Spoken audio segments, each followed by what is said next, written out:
Hello everyone, welcome back to Kirkley's Guitar School. Today we're going to have a look at the main riff for Back in Black. So this is what we're up against.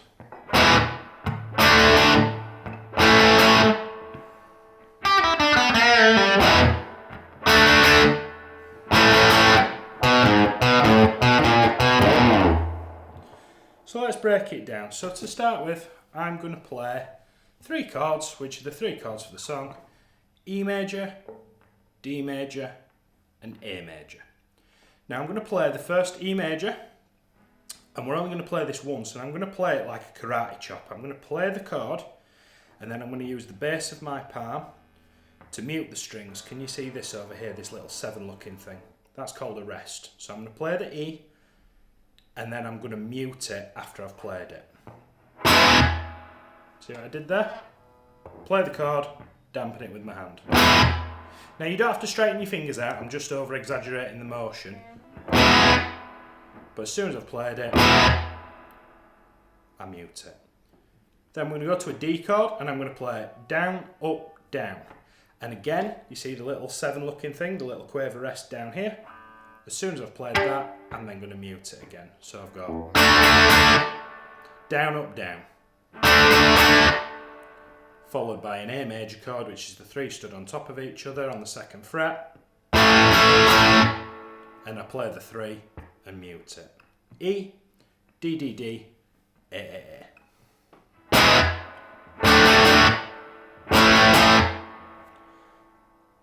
Take a screenshot if you need to, or pause the video. If not, we'll have a look at the cool bit at the end of that. So this over here is an E minor pentatonic based thing.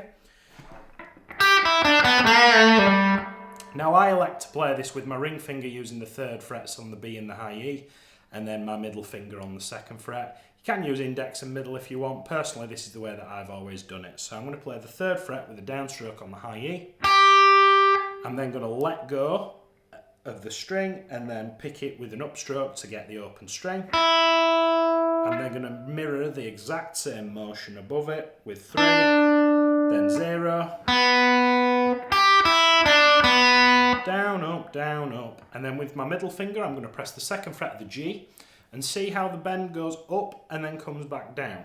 So what I'm going to do is I'm going to bend it up, so that note, that's it, that's an A. I'm going to bend it up, and yeah, I'll bend it up and then brought it back down, and then I'm going to play a 0.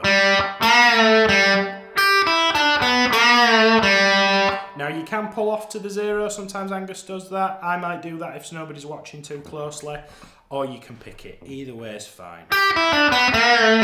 So the whole thing.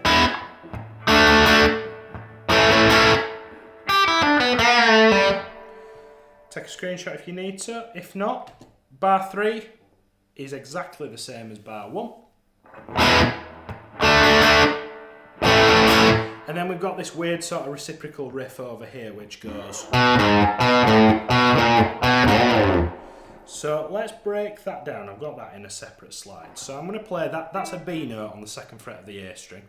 I'm going to play that B with my index finger with a downstroke, and then I'm going to catch the 4th fret on the string above it with an upstroke. So I did that. Then I'm going to go back to the 2. And then I'm going to use my pinky to get to the 5. 2, 4, 2, 5. And you can see how we're moving up chromatically. 2, 6. And then we've got the 7. I'll talk about the slides in a second. Let's get the motion first.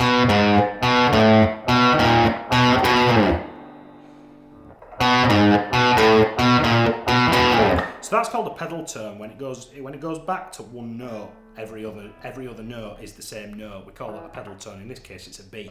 And what's happening is we're chromatically, which means using the musical alphabet one step at a time, going through every single note there is. And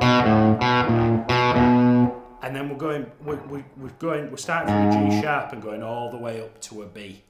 So notice the 2nd fret and the 7th fret are the same note, they're both B's. It's a bit of a stretch. Now, when we get to that 7, you'd think that you want to play that with your pinky because you've played the 5 and the 6 with a pinky.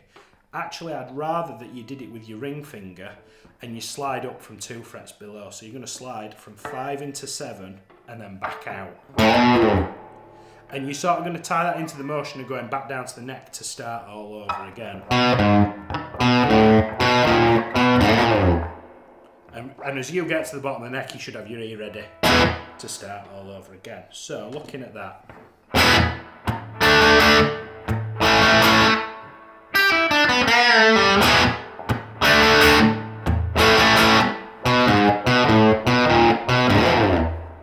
Take a screenshot if you need to, or pause the video. Let me just play that for you without any tab underneath so you can see what my fingers are doing.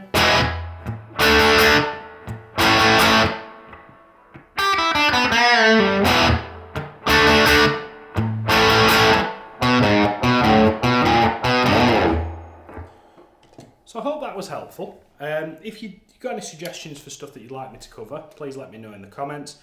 For the tones, I'm using my 65 reissue Princeton, which is just my go-to amp. It's just a clean amp with everything set to 12 o'clock.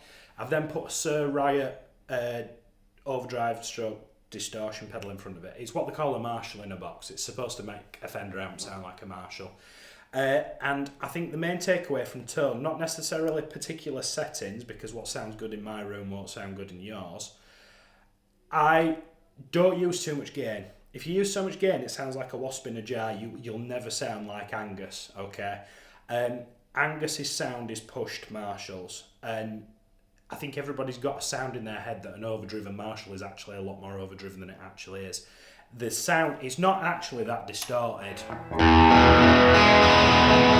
Maybe tuning slipped a bit, it's a bit warm in here, but if I spank it, notice how it gets a little bit crunchier if I hit it a bit harder, and that's part of the any of Angus Young's riffs, you know. If that was really, really overly distorted, you won't get all the definition of the notes.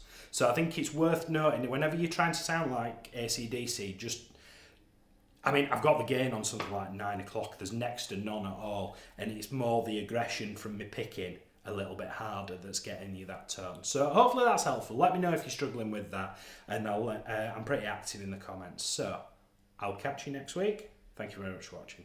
Cheers.